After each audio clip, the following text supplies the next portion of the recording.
चला तर आज ना रेस्टॉरंटसारखे सॉफ्ट असे नान घरच्या घरीच बनवूया। त्यासाठी सर्वप्रथम एका कोपरमध्ये 1 वाटी मैदा, चवीपुरतं मीठ, 1 चम्मच साखर, खायचा सोडा तसेच 1 वाटी दही घातलेले आहे आणि ते सर्व चांगलं हाताने मिक्स करून घेतलेले आहे। नंतर थोडं गरम पाणी घेतलेलं आहे आणि थोडं पाणी टाकून ते चांगलं मळून घेतलेलं आहे आणि त्याचा एक गोळा तयार करून घेतलेला आहे। तसेच त्यावर तेल घातलेले आहे आणि ते चांगल्या प्रकारे त्याचा सॉफ्ट असा डो तयार करून घेतलेला आहे आणि त्यावर सुती कपडा झाकून 2 ते 3 तासापर्यंत तो ठेवून दिलेला आहे। नंतर 2 तासानंतर तो चांगला असा फुलून आलेला आहे। नंतर तो हातावर रफ करून तो आतल्या साईडने फोल्ड करून त्याचे छोटे छोटे गोळे तयार करून घेतलेले आहेत आणि अशा प्रकारे सर्व गोळे तयार करून घेतलेले आहे। नंतर त्यातील एक गोळा घेऊन त्याला कोरडा मैदा लावून तो चांगला लाटून घेतलेला आहे आणि त्यावर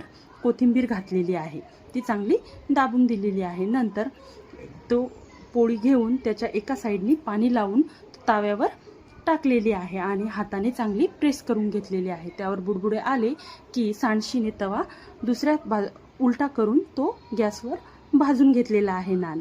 तर अशा प्रकारे तयार झाला आपला हा नान आणि नंतर सराट्याने काढून घेतलेला आहे। तर बघा दोन्ही साईडनी चांगला असा खरपूस असा भाजून घेतलेला आहे। तर व्हिडिओ आवडला असल्यास चॅनलला सबस्क्राईब करा। थँक्यू।